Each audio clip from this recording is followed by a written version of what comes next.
Hey, what's going on, guys? Well, today I want to talk about this rake model. This one is the P138, more specifically the P138-W in this tan, kind of coyote brown color option. This is also available in black, which I think is the P138B. But interesting rake knife. Here's the paperwork it came with, which probably has the specs on there, which it does. So you can pause right there if you want to see that. Alright, like their paperwork. Gives you a quick little layout of the knife, which is very nice. EDC'd this for a little while. I like it a lot. I'm not a huge fan of Tanto knives, like in general. I obviously have said this before, I like all knives, and I can definitely, rock a Tanto. But I much prefer, other blade shapes or blade styles over it. However, I will say this has extremely clean lines. I love the long, slender swedge. Right, you can see the grind matches up perfectly with that secondary point if I can get the right angle. You can see that this line comes over and the tip there matches up perfect with that swedge.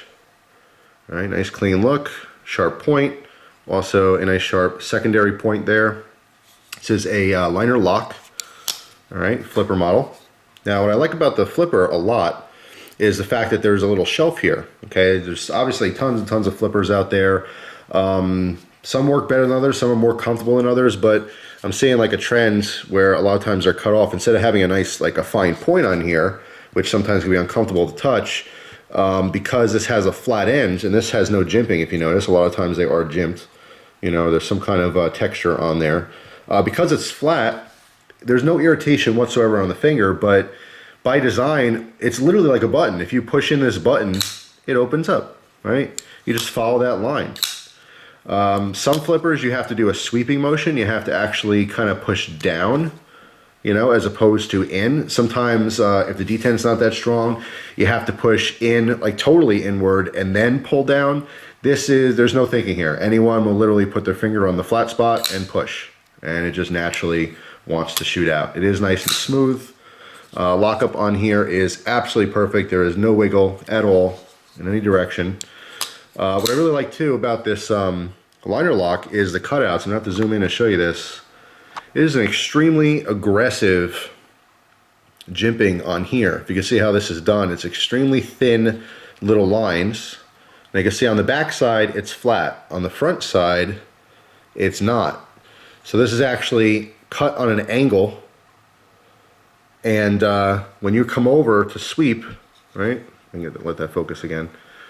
When you come over to sweep that lock, it just grabs the thumb. It grabs the skin extremely easily. There's no way you're going to miss it. It's very, very aggressive. However, it's also very important to note, let me back this camera up, that when your finger's resting, that you don't feel that. So extremely aggressive coming in from the right to left to get that lock, undone.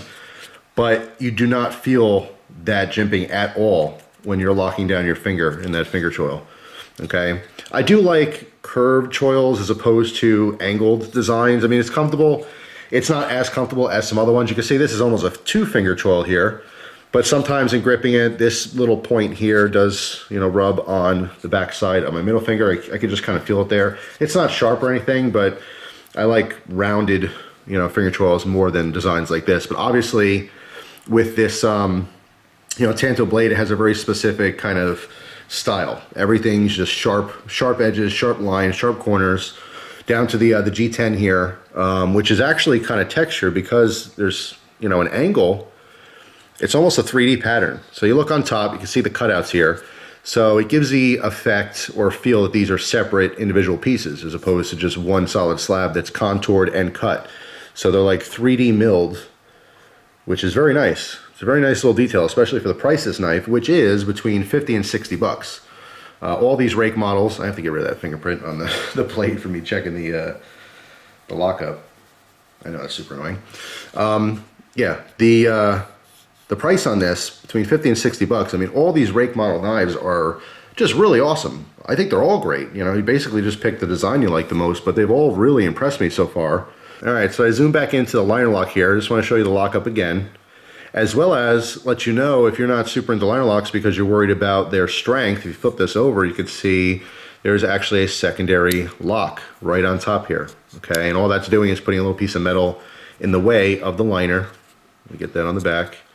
So if you look on the liner left side there on the frame, as I push this up, I push this up, see how that moves up? The piece of metal moves up, so it does not allow this to unlock. Okay, just like the locks system, as well as other ones, you know, it's just locking that liner lock. It's giving you another, you know, level of insurance that this thing is not going to come unlocked. So open it, use it. You know you're going to do some hardcore cutting. You know you're going to use it for a little while, literally a little sweep of the thumb, and now you prevent that lock from coming over. All right, so nice little addition there. Pretty cool. Little detail. Again, something you usually don't see in, you know, cheaper knives. Although CRKT does do that in the same price range, I don't see a whole bunch of companies doing that with liner locks. It is out there, and there's different forms of it, but I always like it. Just a nice little addition. Like that other rake model that had the frame lock and then the little switch that prevented the frame lock from coming undone as well. So, I mean, overall, the fit and finish is fantastic. The steel, if you saw on the little spec sheet there, it's a 14C28N. Not the best, but it's definitely usable. No problems at all. Once I strop this, obviously using a strop, because there's a tanto, you have to treat this like two different blades. So I strop this portion here, then I change my angle and just strop the top here. All right, no real issues as far as the secondary point. Sometimes people sharpen, you know, tanto style blades. They round this secondary point because they're doing a sweep motion. You have to really just treat it like two completely separate blades to keep that secondary point nice and sharp as opposed to rounding. Some people don't care. Some people purposely do that. They'll sharpen into that and kind of knock that edge off and make it a little bit more of a curve there. But just really, really interesting knife. Again, it's like all the other rake models. It's just extremely affordable. And you're getting a lot of knife for your money. One thing I really like about this, again, with the whole design here, is this pocket clip. The pocket clip is very different, all right, very unique. Again, kind of follows the lines of the knife itself. It does fit very comfortably in the pocket. It is smooth, and although you have all these grooves here, I had no issues at all with it snagging. Sometimes when you have a heavy texture, and this is not, the actual G10 here is not really textured. Okay, there's a slight texture there, but it's not grippy at all. Your actual grip is coming from the little grooves and stuff that are in there, but even then, it's not super aggressive at all. Okay, it's quite smooth. But the pocket clip, no issues with it grabbing or anything. Just a really interesting design. I really like the pocket clip as well, and it holds to about there. Now, if you notice, there's no lanyard hole. What they did here is they had a cutout towards the end of the spacer here and put a standoff. So that becomes your lanyard spot. So if you don't want to put a lanyard on there, you could certainly add one. It's very cool. Very interesting design. Again, these are like little design features you usually don't see in sub $100 knives, you know. You can see the lineup here. Perfectly centered, right? It's just really nice. It has a ton of features that most $50 or $60 knives just don't have. I mean, they're really knocking it out of the park with these knives. So if you're into your tantos, this may be something you want to consider. Again, if you don't like the color, they do offer it in black. This one is just like all the other rake models. It is just really nice. You're getting a lot of knife for your money here, you know. This one being super smooth, it's not by accident. There is a bearing system in here. All right, so you do get that great action. The D10 is strong enough, you know, to prevent this from accidentally opening, you know what I mean? But it builds up enough pressure that once it does pop, again, with those slick bearings, it just shoots right out into the open lock position. So just really, really nice. 5.5 ounces, it is kind of a larger knife. You definitely feel it in the pocket. Again, if you didn't catch those specs before, 3.5 inches on the blade and 5.1 inches in the closed position. Also, someone, a quick note, if you see this marking right here, that little triangle with the 07, I had someone on Instagram let me know that that is their dating system. Obviously, we have the model number here, and then this might be a stock number. I still don't know exactly what that is. But, of course, blade steel down here, and then, again, that is, for quality control, their dating system. So, pretty interesting. But, yeah, I mean, it's offering a lot for the price. There's a lot of cool features here.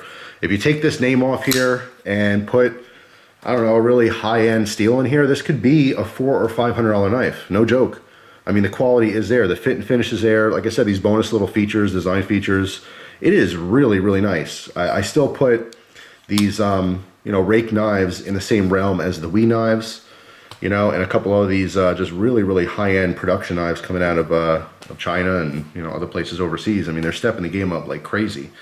So thus far, if you like any rake models, I can make a pretty strong assumption that they're all going to be to the same quality level. It's just a matter of what, you know, type design you like, you know.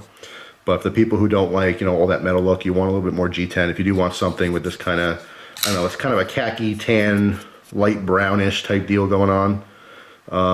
You know, something different. It just has a very militant feel. You know, when I see stuff like that, I always think of, like, you know, current soldiers out in Afghanistan and Iraq and stuff like that. So kind of a desert type thing going on. But interesting, very interesting knife. The quality is definitely there. It's a cool option. So if you guys happen to have this knife, let me know what you think of yours, but I was highly impressed with this one. So I'm looking forward to the comments. Let me know if there's other rake models that you guys like, that you recommend. I'd certainly be looking to try some more in the future. I do want to try their kind of Swiss Army style knives. They're very similar to other ones that are out there, you know, utilizing the pocket clip and some G10 and stuff, but, you know, in the future, eventually I'd like to try one of those and kind of compare it to some other ones I've had.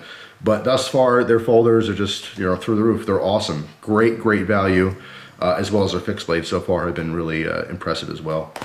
But anyway, that's all. Thanks for watching. Hope you guys have a wonderful day, and I'll see you soon. Take care.